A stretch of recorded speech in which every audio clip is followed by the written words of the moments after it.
Earth is 4.5 billion years old. It has had time to do strange things. A lake that dissolves flesh on contact. A forest where trees bleed red. A desert that receives rain once every 40 years. A valley that kills without warning, without sound, without mercy. These are not myths. These are coordinates. This is the unreal planet.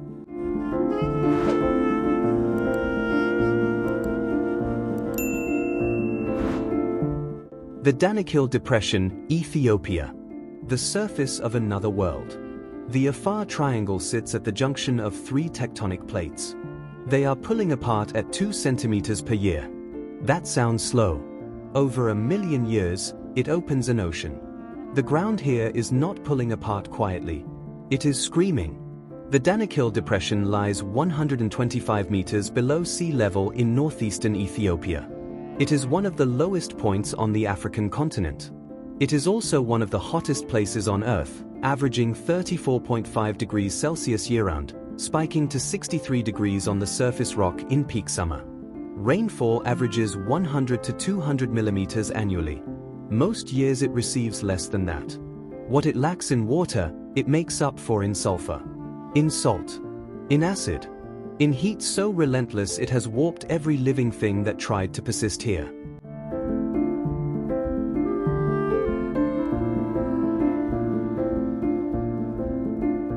Approach from the north. The ground changes color before it changes texture. Pale white salt flats first, then yellow, then a green that has no business existing in a desert, then orange so vivid it seems lit from underneath. It is lit from underneath. The Dalol hydrothermal field sits at the center of this landscape, a volcanic crater below sea level, the lowest known subaerial volcanic point on Earth. Superheated brine, rich in iron, potassium, and magnesium chloride, pushes up through fissures in the crust. When it meets the surface air, it oxidizes instantly. The result is a landscape that looks computer-generated. Acid pools in shades of chartreuse and sulfur yellow. Salt towers called chimneys, rising 30 to 50 centimeters, venting scalding vapor.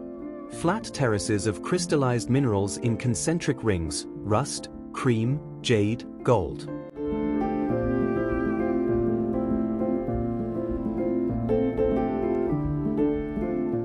The pools are not decorative. They are lethal. The pH of the most acidic pools measures below 0. Not 0. Below 0. A pH of -1.3 has been recorded, more acidic than battery acid, more hostile to life than nearly any environment on Earth's surface. In 2019, researchers from the Spanish National Research Council studied these pools specifically to understand the boundaries of life. They found microbial life in the surrounding salty, hot zones. Inside the most acidic pools themselves, they found nothing. Not dormant. Not microscopic. Nothing. This is relevant. Life has colonized volcanic vents at the bottom of the ocean, 400 degrees Celsius. Life has survived in Antarctic ice at -20. Life has persisted in highly radioactive zones around Chernobyl. Here, in these yellow pools, life has not found a way. That boundary, that exact threshold where biology surrenders, sits in the Danakil Depression in northeastern Ethiopia. And it is beautiful.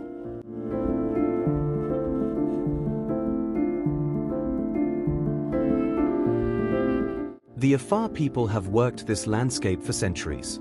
Not despite its hostility. Because of it. Salt is currency.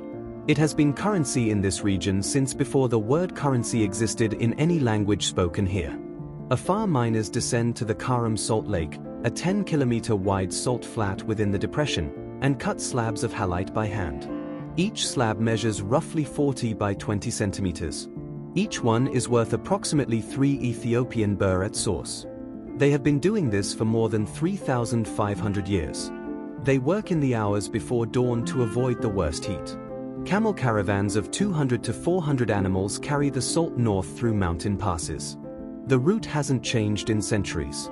The logic hasn't changed either. Where no one else can survive, competition disappears. The Danakil is not a place Earth forgot about. It is a place Earth is still actively building.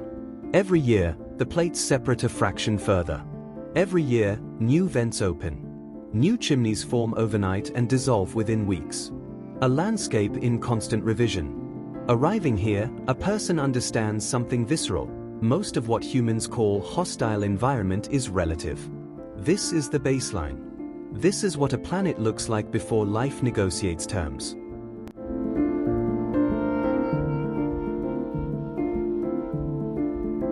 Lake Natron, Tanzania.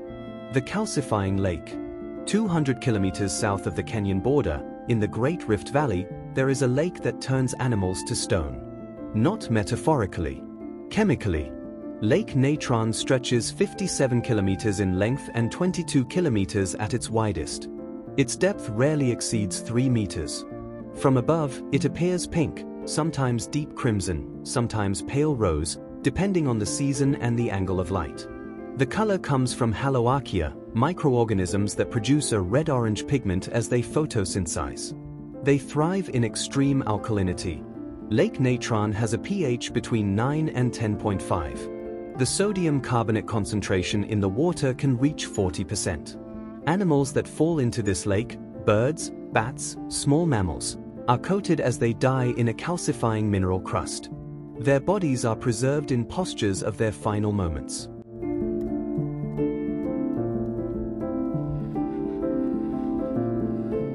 Photographer Nick Brandt documented this phenomenon in 2013. He found calcified flamingos, a fish eagle, a swallow, each preserved in extraordinary, almost sculptural detail.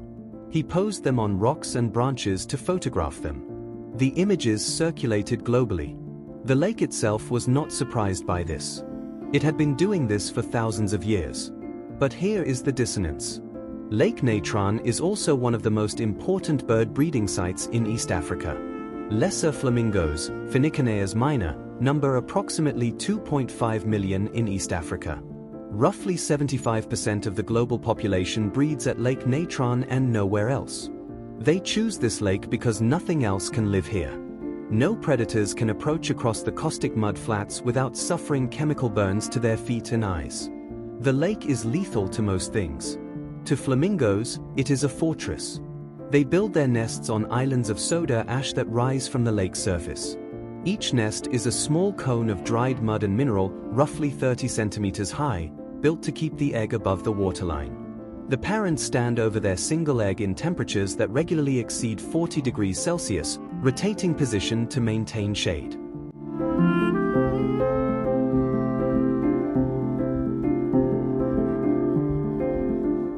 Flamingo chicks hatch pink-gray, not pink. Their adult coloring comes entirely from the carotenoid pigments in the algae and crustaceans they consume over months of feeding. A captive flamingo fed a carotenoid-deficient diet fades to white within a year. The color is not who they are. It is what they eat. Chicks fledge after 70 to 75 days. Before they can fly, they walk. Hundreds of thousands of flamingo chicks assemble into creches, supervised clusters of up to 200,000 individuals, and march toward freshwater sources up to 50 kilometers away on foot.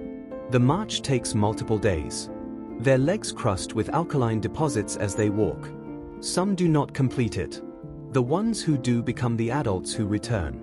There is a strange arithmetic here. The most poisonous lake on the continent is the one that creates the next generation of 2.5 million flamingos. Remove the poison. Remove the flamingos. The lake doesn't kill life. It concentrates it.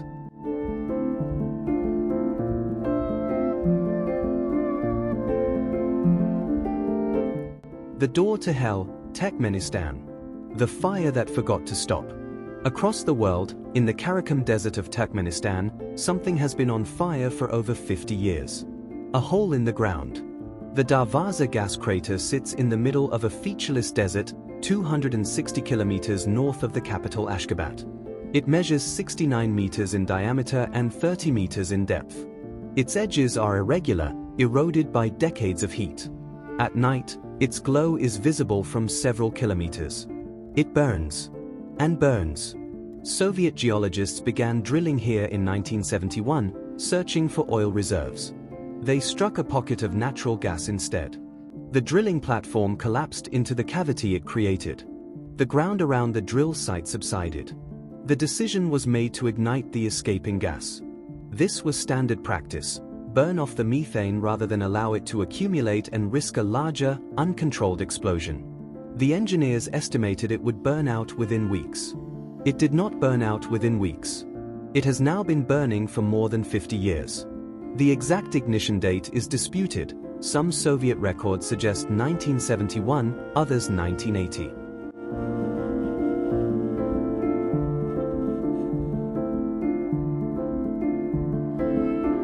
The Turkmen government has not released definitive documentation. What is not disputed is that it has not stopped. Natural gas, primarily methane, continues to vent from deep geological formations beneath the desert. The cavity acts as a chimney. The fire feeds on gas it cannot exhaust. Geologist John Pratt estimated in 2013 that the crater has burned through a volume of gas equivalent to hundreds of millions of cubic meters. The precise reserve beneath the site is unknown because no modern survey has been successfully completed inside the crater. President Gabonguli Berdimuhamedov ordered the fire extinguished in 2010. It was not extinguished. He issued a second order in 2022. It was not extinguished. In 2013, Canadian explorer George Karounis became the first person to descend into the crater. He wore a custom-built heat-resistant suit and used a rope system anchored to a metal frame erected over the rim. At the base of the crater, the temperature exceeded 1000 degrees Celsius near the burning vents. He collected soil samples from the crater floor. The samples contained live bacteria. Heat-resistant microorganisms, thermophiles, were actively metabolizing in the superheated soil at the base of a fire that has been burning for decades. These organisms belong to genera not previously recorded in Turkmenistan. A Soviet engineering mistake has been sustaining a unique biological microhabitat for over half a century.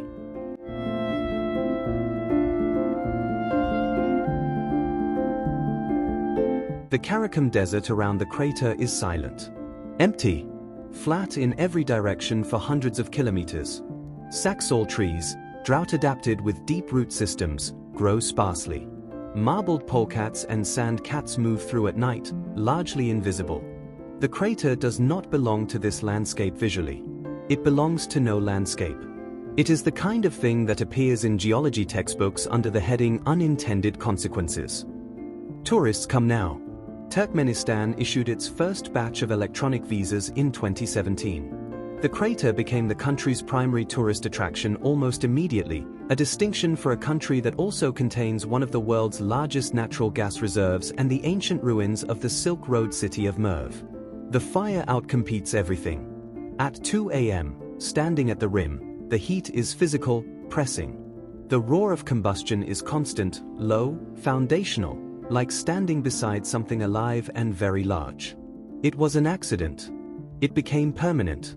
Not everything that was never meant to exist is easy to stop.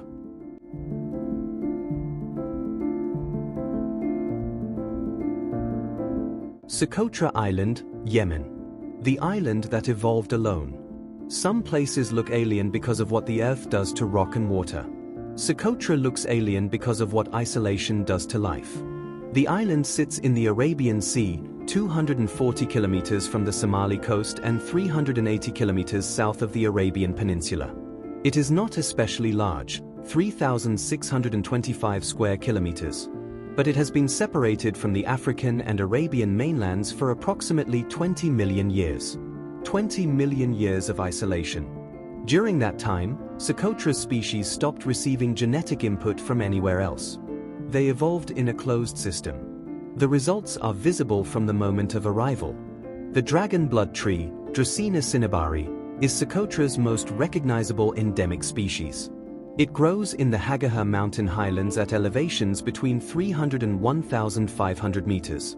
Its trunk is pale gray, thick at the base, tapering to a crown that spreads horizontally in the shape of a mushroom, or an umbrella, or an inverted root system. The canopy is dense enough to provide shade on the plateau. This is intentional, or rather, selected for.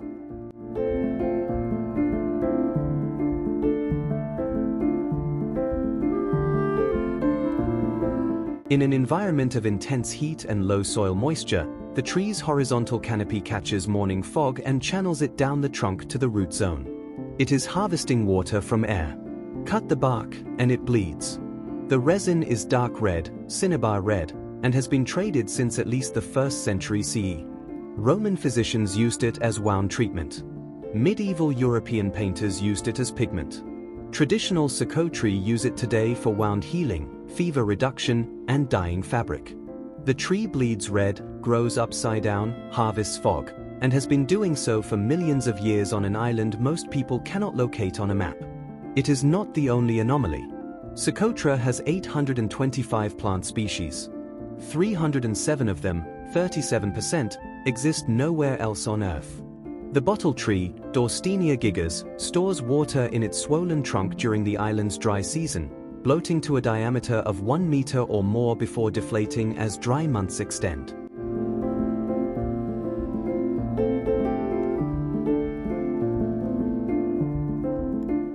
The desert rose, Adenium obesum socotranum, grows from bare rock at high altitude, producing pink blossoms from a pale, grotesquely swollen base that resembles a melted candle. The island has been called the Galapagos of the Indian Ocean. The comparison undersells it. The Galapagos has been intensively studied, touristed, and conserved for over a century. Socotra has been geopolitically isolated, intermittently at war, and routinely devastated by cyclones in a region where cyclones were historically rare. Cyclone Makunu in 2018 was the most powerful storm to make landfall in the Arabian Peninsula in recorded history. It struck Socotra directly. Wind speeds reached 220 kilometers per hour. The island received 2 years' worth of rainfall in 48 hours. The dragon blood forests on the highland plateaus were partially destroyed. Trees that had been growing for 650 years, confirmed by dendrochronology, were uprooted.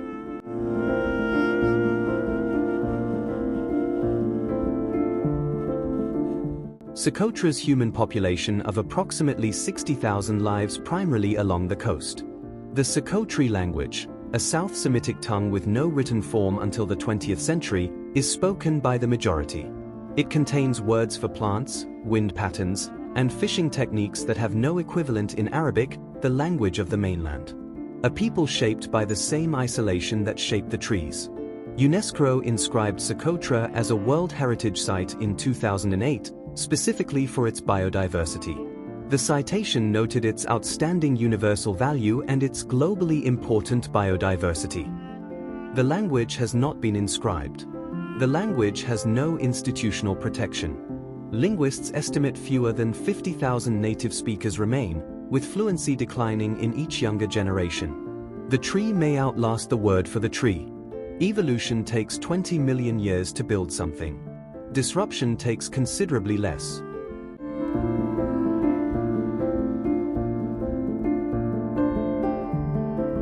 The Kawah Ijen crater, Java, Indonesia. Blue fire and the weight of sulfur. Most fire is orange. At the Kawah Ijen volcano on the island of Java, fire burns blue. Not on special occasions. Every night. The Ijen crater complex sits at 2,386 meters elevation in East Java, Indonesia. The caldera contains a crater lake, the world's largest highly acidic crater lake, with a surface area of 1 kilometer squared and a pH of approximately 0.5. At night, along the crater's inner walls, blue flames reach heights of 5 meters. They flow like liquid down the rock face. They pool briefly in depressions before burning off. This is not plasma. Not an optical effect. Sulfuric gas, venting at temperatures above 600 degrees Celsius, ignites upon contact with atmospheric oxygen. The combustion of sulfur dioxide produces flame in the blue wavelength. The effect is visible only at night. In daylight, the ordinary visual noise of sunlight drowns the blue out. When it cools, it solidifies into pure native sulfur, bright yellow, brittle, translucent at thin edges.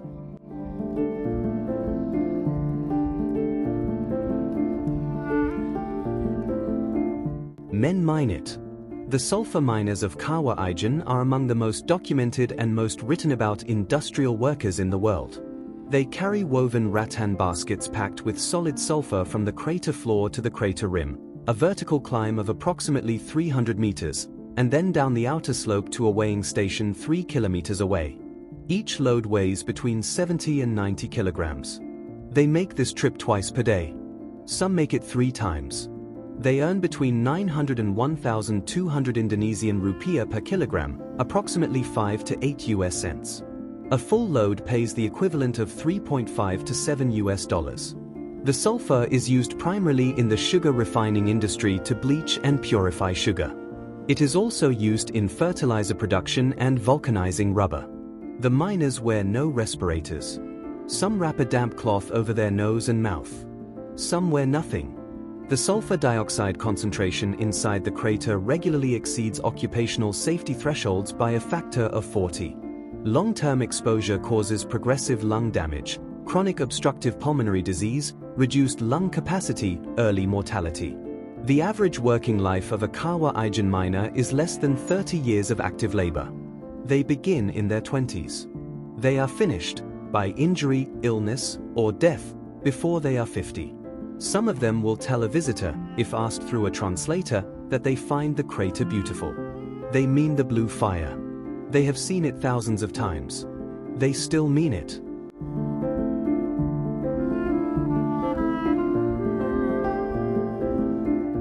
There is a tourist economy now.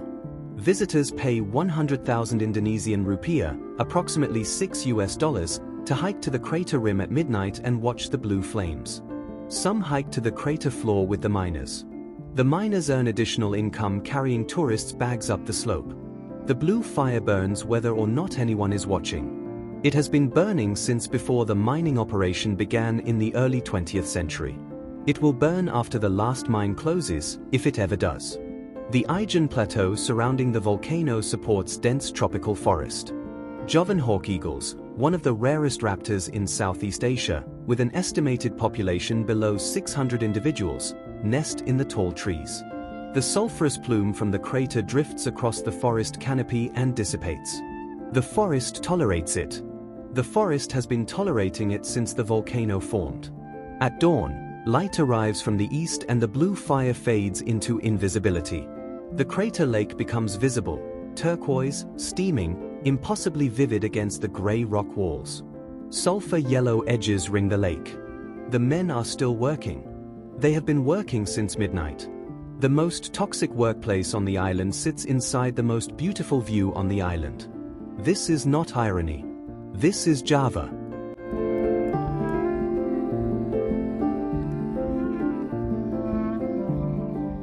The Zhangjiajie Pillars, China. The mountains that fell upward. Gravity pulls down. In Yunnan Province, China, there are mountains that appear to disagree. The Zhangjiajie National Forest Park covers 480 square kilometers in northwestern Yunnan. It contains more than 3,000 sandstone pillars, quartzite sandstone columns rising vertically from the valley floor. The tallest, Tianmen Mountain, reaches 1,518 meters. Most pillars rise between 200 and 400 meters. They are narrow. Some taper to a crown no wider than a tennis court at the top while rising from a base scarcely broader. Some lean. Some have trees growing from their summits, entire ecosystems 300 meters above the valley accessible to no ground-based predator, reached by seeds carried on wind and birds. The pillars formed through a process of 380 million year geological deposition and erosion. This region was once a shallow sea. Sediment accumulated in layers. The sea retreated. The land uplifted. Then water, rainfall, rivers, groundwater working through fractures, eroded the softer rock around the harder quartzite cores.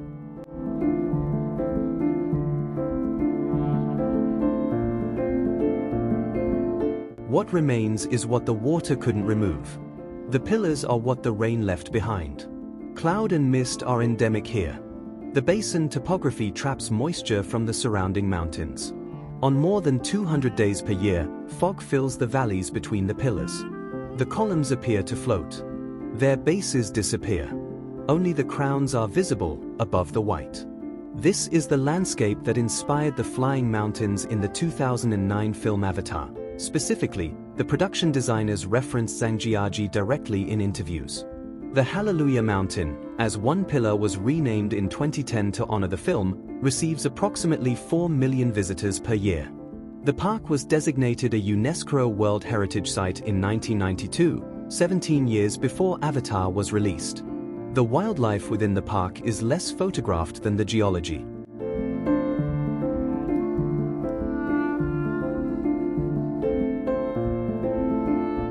The Chinese giant salamander, Andreas davidianus, inhabits the cold, clear streams at the base of the pillars. It is the largest amphibian on Earth, reaching 1.8 meters in length and 60 kilograms. It is critically endangered. Its population has declined by more than 80% since the 1950s due to habitat loss and overharvesting for food. It breathes through its skin. A 1.8-meter amphibian that breathes through its skin lives in the rivers beneath the floating mountains of Zhangjiajie. This fact appears in almost no travel writing about the park. The clouds are photogenic. The salamander is not. Rhesus macaques move through the mid-canopy of the valley walls, not the pillar tops, where there is no route down to water. They follow the same foraging circuits daily, reading a landscape that changes by season. The park receives 35 million visitors annually, one of the most visited natural sites in China. Glass-bottomed walkways extend from several pillar faces. The world's longest cable car, at 7.5 kilometers, crosses the valley. The world's highest outdoor elevator ascends Tianmen Mountain's sheer rock face, 326 meters of vertical glass and steel. Human infrastructure now occupies a landscape that formed over 380 million years. The pillars predate vertebrates. They will outlast the elevator.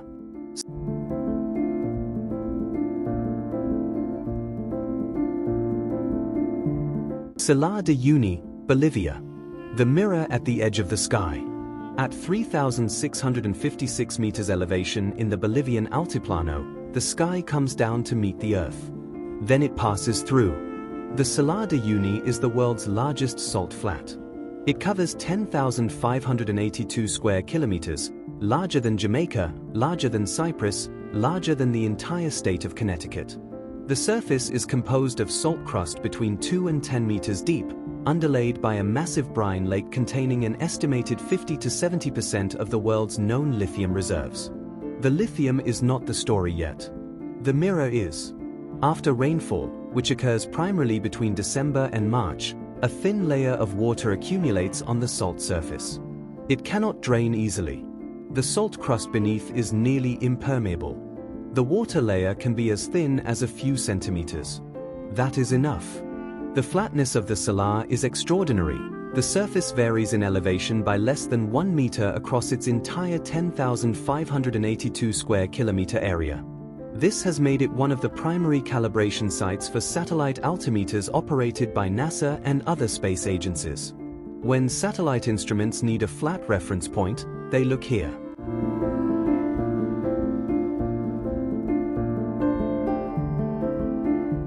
On the thin water layer, the reflection is perfect. No ripple, no gradient, no horizon line. The sky is above. The sky is below. A person standing on the salar during rainy season cannot identify which direction is up without a fixed reference point. Photographs from here appear to show people standing in space. They are standing in Bolivia. 3 species of flamingo breed on the salar and the surrounding high-altitude lakes: the Andean flamingo, the James's flamingo, and the Chilean flamingo. The Andean flamingo is among the rarest flamingo species in the world, with fewer than 40,000 individuals remaining. They feed on the diatoms and algae concentrated in the briny shallows at the edges. At dawn, they stand motionless in the mirror. The largest cactus island within the salar, Incahuasi Island, rises from the flat surface and hosts cacti of the genus Echinopsis, some of which have been growing for more than 1,200 years. They grow 1 centimeter per year.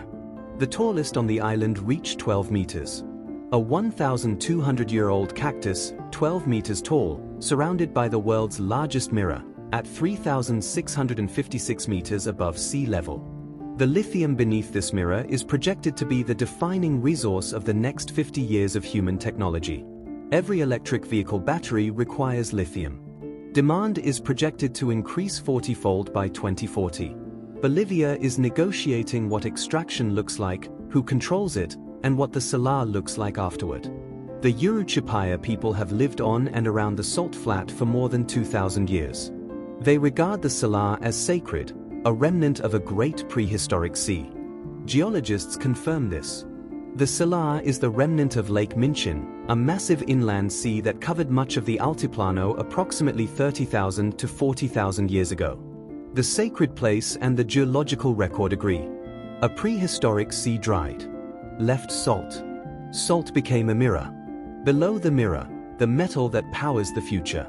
The world's oldest surface contains the 21st century's most valuable material.